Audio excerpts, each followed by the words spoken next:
जिस दिन अगर फैसला हुआ उस दिन खून की नदियां बह जाएंगी हिंदुस्तान में।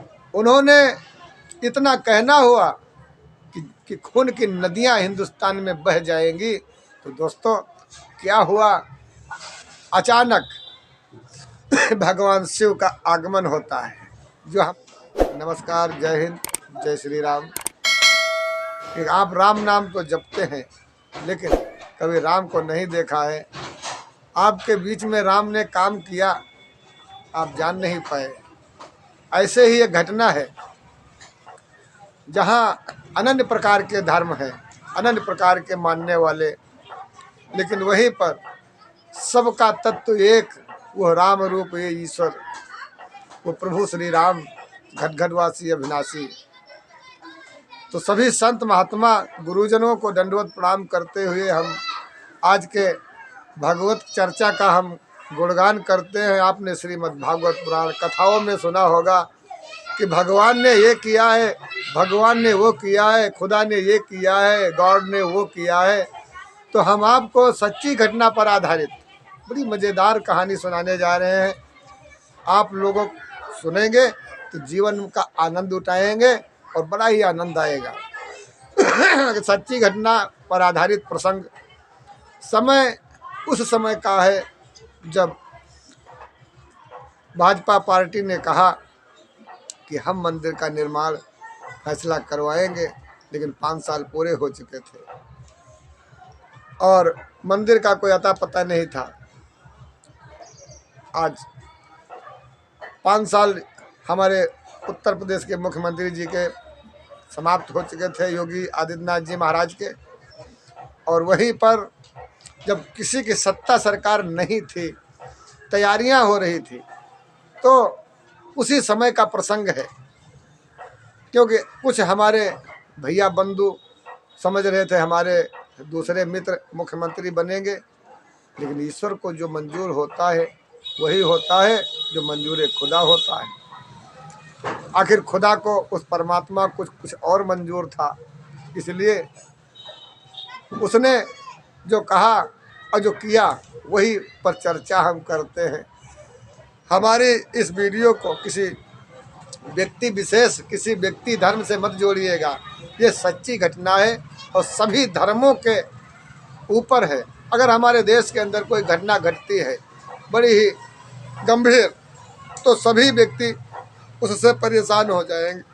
सभी व्यक्ति कहेंगे हे प्रभु रक्षा करो। तो सभी ना परेशान हो। जैसे एक बाप के 4 बच्चे हैं और बच्चा कोई लड़ता है या आपस में झगड़ा करता है तो पिता को बड़ा दुख होता है। यही यहाँ पर भी हुआ कि जब हमारे भैया भाईजान ने कहा, हकीकत की घटना है ये, एक हमारे पंचर वाले भाईजान ने कहा, मुस्लिम समाज के थे और पंचर की ही दुकान पे हम खड़े थे। पास में एक बाजा बनाने वाला एक हमारा सहपाठी मित्र, जहाँ हम बैठ करके गप्पे मारा करते थे, वहीं पर ऐसे ही बात हो चलती है। तो हमारे मित्र ने कहा, मुस्लिम भाई ने कहा, पुजारी भाई एक चीज़ बताइए। हमने कहा बोलो बड़े मियाँ क्या बात है। कहा यार बताओ, क्या इस वक्त राम जानम बाबरी मस्जिद का फैसला इस वर्ष हो जाएगा। हमने कहा भाई हम तो जानते नहीं हैं और हम मानवता को सम्मान देते हैं। इंसान को सबसे बड़ा सम्मान, हम इंसान को भगवान मानते हैं, हम कंकड़ पत्थरों को नहीं मानते हैं। जो वाक्य है उस वक्त का वही प्रसंग हम सुना रहे हैं। जितना वाक्य वहाँ पर परमात्मा, पुजारी और याचक के बीच में हुआ। तो हमारे मुस्लिम भाईजान ने कहा कि पुजारी, जब देखा पुजारी को कुछ नहीं पता है, क्योंकि हमें वो जड़ प्राप्त है पूरे सकल ब्रह्मांड की, क्योंकि रक्षा और सुरक्षा का भार हमें ही प्राप्त है, तो हम व्यवधान नहीं डाल सकते, आप कुछ भी कहें। इसी के चलते हमारे भाईजान ने कहा, जब हमने कहा भाई हमें नहीं पता है और हमने तो अपने घर में स्वयं मंदिर बना रखा है, स्वयं विधाता ने बनवा दिया है हमको, और जब विधाता ने बनवाया है तो हम अपने घर में मंदिर में अपने पूजा करते हैं, वहीं लोगों की समस्याएं सुनते हैं। किसी भी प्रकार की कोई भी कैसी भी समस्या है आप हमसे सलाह ले सकते हैं, आप अपने जीवन के बारे में हमसे विचार ले सकते हैं। कोई भी कितना भी बड़ा हो, चाहे जज हो, चाहे वकील हो, चाहे कोर्ट कचहरी कैसा भी हो, 9 साल में हमने बड़े बड़े जजों को भी हमारे महाराज जी ने रास्ता दिखाया है और बड़े बड़े अधिकारियों को भी बचाया है और उनको सस्पेंड भी करवा दिया। ऐसे ही वाक्य में ये भी वाक्य है। तो ये नहीं जानते हैं हमारे बच्चे कि वही हाथी वाली कहानी है, किसी ने पूंछ पकड़ा तो किसी ने जो है उसकी नाक पकड़ी और किसी ने जो है पेट पकड़ा, कहते हैं यही भगवान है। तो ऐसी ही उस 7 अंधे और एक हाथी की जैसी कहानी आज हमारे भारत के अंदर बड़ी ही काफ़ी प्रचलित है। यहाँ सभी धर्म के पीछे भाग रहे हैं और हकीकत को कोई नहीं देख पा रहा है। तो दोस्तों, जब हमारे योगी सरकार का सत्ता सरकार समाप्त हो चुकी थी तो उसी समय का ये प्रसंग है। तैयारियां जोर शोर से चल रही थी तो हमारे भाईजान ने कहा कि अब तो फला सरकार आने वाली है और अब जो है जिस दिन अगर फैसला हुआ उस दिन खून की नदियां बह जाएंगी हिंदुस्तान में। उन्होंने इतना कहना हुआ कि खून की नदियां हिंदुस्तान में बह जाएंगी। तो दोस्तों, क्या हुआ, अचानक भगवान शिव का आगमन होता है। जो हमारा राठौर भैया था वो तो समझ गया, उसने बोल दिया महाराज जी फैसला तो हो गया है। हमने कहा क्या हो गया है, तो सुनिए आप भी। जब हमारे भाईजान ने कहा कि जिस दिन फैसला होगा उस दिन खून की नदियां हिंदुस्तान में बह जाएंगी, बाप के सामने, उस पिता परम पिता के सामने कोई हमारे संसार को, कोई हमारे परिवार को, कोई हमारे बच्चों को अगर उंगली दिखाए तो आप क्या करेंगे। सेम टू वही बहाल यहाँ पर भी हुआ। जब खून की नदियाँ बहने की बात सामने आई उस परम पिता परमात्मा से देखा नहीं गया। उसने तुरंत हाईजैक में कहा नोट कर, मैं करूँगा फैसला और जिस दिन फैसला मैं करूँगा एक मच्छर मर जाए, हमारे पुजारी का सर काट लेना, मैं तुझे माफ़ कर दूँगा। ऐलाने जंग।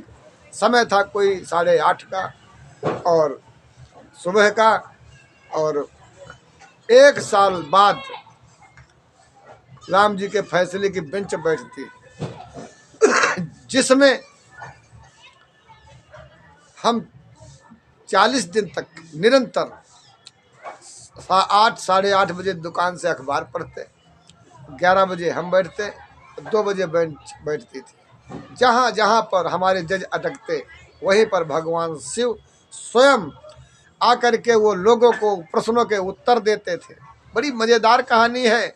आप उस प्रसंग को, उस समय को आप जब हमारे टेलीकास्ट में देखेंगे हमारे अकाउंट से तो आपको बड़ा मज़ा आएगा कि भगवान शिव कैसे इतने बड़े बड़े जजों को, बच्चों को समझ करके उनको जो है चुटकियों में हर चीज़ का वो उत्तर देते हैं। एक बार तो यहाँ पर ऐसा भी हुआ जब हमारे जज ने पूछा, कहा भाई राम का अस्तित्व क्या है, हम तो राम को नहीं जानते हैं।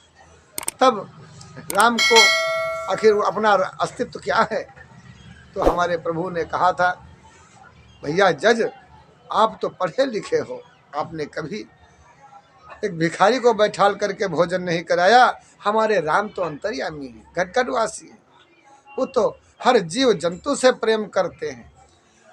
वो रीछ, बानर, भालू, माता सबरी पासी पुत्र थी, उनके जूठे बेर खाए, छत्री हो करके उनको मैया बनाया। आज हमारे प्रभु श्री राम राज्य की स्थापना हो चुकी है, जहाँ आज वो हमारे प्रभु हर व्यक्ति को गले लगा करके कहते हैं हमारे सखा निषाद हो, तुम हमारे मित्र हो, अंगद हो, जामवंत हो, सबको गले लगाते हैं। नर नारी हर व्यक्ति को वो प्रेम करते हैं। तुम क्या जान पाओगे राम जी को जब आपने कभी भिखारी को परोस बैठा के भोजन नहीं कराया है। और एक बार ऐसा हुआ, बहुत सा अच्छा प्रसंग है, बड़े सुंदर सुंदर प्रसंग हैं। 4-6 मरतबा जहाँ पर अटकते हैं जज, वहीं पर हमारे प्रभु डायरेक्ट जा कर के उसका निर्णय करते हैं। जैसे एक और घटना है यहाँ पर, जज ने पूछा, हम तो नहीं मानते राम जी को, आखिर राम जी है क्या? सारे हमारे समर्थक राम जी के जो शुभ चिंतक थे वो सभी चुप हो गए। अब जवाब नहीं है तो क्या करेंगे? बेंच बैठ गई, सन्नाटा छा गया।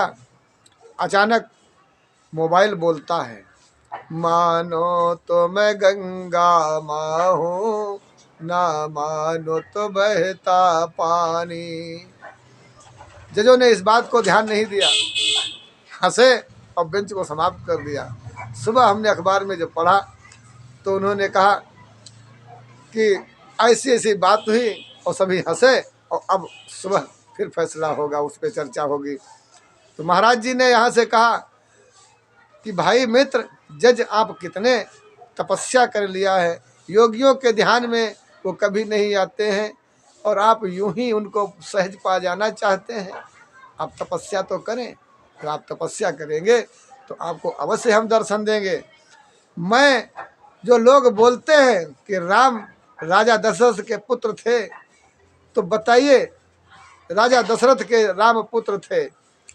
पुत्र तो वही होता है जो पैदा होता है। ध्यान दीजिए, सभी कहते हैं कि अयोध्या में राम पैदा हुए थे। नहीं मेरे भैया, राम वो घटघटवासी राम।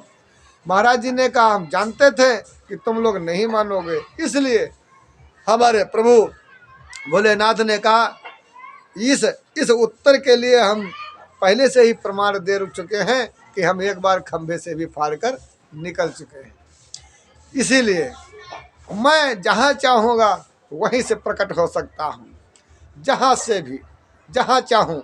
मेरे कोई स्थान नहीं है, मैं हर जगह रहता हूँ, कण कण में रहता हूँ और फिर कहीं नहीं रहता हूँ। ये कहानी हमारे प्रभु ने कहा तो जजों को मोहर लगानी पड़ी कि राम तो राजा दशरथ के मात्र पुत्र थे। पुत्र पैदा होता है और भगवान हमेशा अवतार लिया करते हैं। जैसे नरसिंह भगवान का अवतार है, जैसे हमारे प्रभु श्री राम का अवतार है, भय प्रकट कृपाला दीन दयाला। आप शब्दों पर ध्यान दीजिए, जो जो हमारे शब्दों में आते थे सत्संग में, हमारे महाराज जी उसका संधि विच्छेद करके उनको साक्षात हर चीज का दर्शन कराते थे। राम जी के फैसले से आज हमारे देश के अंदर ऐसी हरी दूब की भांति भक्ति और राम राज्य की स्थापना हुई कि आज बच्चा बच्चा बोलता है, जय श्री राम, जय जय श्री राम, जय जय सीताराम। तो ये सत्य घटना पर आधारित कैसे हमारे भगवान शिव ने अयोध्या और बाबरी का फैसला कर दिया। आज हमारे हिंदू समाज से लेकर के और सभी व्यक्ति इतना प्रफुल्लित हैं, इतना खुश हैं कि सभी जय जयकार करते हैं और धन धान की वर्षा हो रही है। फिर से हमारे योगी जी को बैठाला भारी बहुमत से, ये हमारे भगवान शिव की लीला है। और अपना काम निकलवा लिया, अर्थात अपना मंदिर बनवा लिया। जो भी व्यक्ति कहते हैं कि इस मंदिर को बनाने में भाजपा का हाथ है, तो ये गलत है। सभी भक्तों का हाथ है और सभी धर्मों का हाथ है। और जिसको आप कहते हो दूर दूर भागते, हकीकत में पूछो तो सबसे पहले उस मुस्लिम का हाथ है, उस मुसलमान का हाथ है, जो आज हमारे राम जी को तो उठा के इधर उधर भटका रहे थे, लेकिन इतना बड़ा सम्मान देने में आज उनका प्रथम स्थान है। इसीलिए हमारे जो भाई हैं, मुस्लिम भाईजान हैं, वो इसका विरोध ना करें और आनंद से रहें कि कैसे खुदा ने आकर के इस फैसले को चुटकियों में हल कर दिया और सबको आशीर्वाद दिया। राम राज्य की स्थापना हुई तो आपने देखा होगा, जिसकी पोजीशन नहीं थी एक ईंट खरीदने की, आज महलों में रह रहे हैं। आवास, शौचालय, हर सुख सुविधाएं आज राम जी के राज्य होते ही वो सब पा गए। सोचो, आप सब लोग आइए राम राज्य के नीचे और पूरे पूरे भारत को खुशहाल करिए। जहाँ सुमति तहाँ संपत्ति नाना, जहाँ कुमति तहाँ विपत्ति निधाना। प्रेम से रहे, आनंद से रहें, और यही ईश्वर का नियम है, यही ईश्वर के रूल हैं, यही ईश्वर भी चाहता है। ईश्वर सेम टू आप जैसा है, आप जैसा अच्छा चाहते हैं वही ईश्वर भी चाहता है कि हमारे बच्चे हमेशा खुशहाल रहे और अपने परिवार समेत खुशी से अपना जीवन पर्यंत काटें। जय हिंद, जय श्री राम, ओम नमः शिवाय। आप मुझे देख रहे हैं जय आदिशक्ति माँ भगवती स्थान, गोला गोकर्णनाथ जनपद लखीमपुर खीरी, उत्तर प्रदेश, भारतवर्ष। किसी भी प्रकार की कोई भी समस्या है, आप हमारे देवस्थान पर आएँ और अपना दर्द हमारे कानों तक सुनाएं। हमें उस महाप्रभु ने बैठाला है लोगों के दर्द सुनने के लिए। किसी भी समस्या का कैसा भी समय हो, आप हमको कान में बताएं, हम यहाँ अर्जी देते हैं और अपनी मनोकामनाएं पूर्ण करें। हमारे बच्चों, हमारे बुजुर्गों को, बहू बेटियों को कोई भी समस्या है, उस स्थान पर माता रानी के लेकर आएँ, अपनी झोली फैलाएं और अपनी झोली भरकर घर को प्रसन्नचित्त जाए। हमने देखा है, बड़े अजीबे देखे हैं, हमने बड़ा अजूबा अच्छा देखा है, एक नहीं सैकड़ों अजूबा हमने देखा है जो स्वयं साक्षात भगवान शिव करते हैं। हमारे जितने भी भक्त हैं सभी जानते हैं ये पुजारी स्वयं भगवान शिव के शब्दानुसार कार्य करता है। हमारे कानों में अपनी दर्द भरी कहानी सुनाना अर्थात भगवान शिव के कानों में, उस परमपिता परमात्मा के कानों में अपनी वाणी सुनाने जैसा है। बड़ा ही आनंद आता है। जय हिंद, जय श्री राम। हमारे सारे वीडियो देखें, लाइक करें, कमेंट करें और घंटी बजाएं, अपना आशीर्वाद दें। ओम नमः शिवाय। हम हमेशा अपने भक्ति के मार्ग पर चलते रहें और सबकी सेवा करते रहें। धर्म की जय हो, अधर्म का नाश हो, प्राणियों में सद्भावना हो, विश्व का कल्याण हो। ओम हर हर महादेव, बम बम भोले। जय जय श्री राम, जय सीताराम।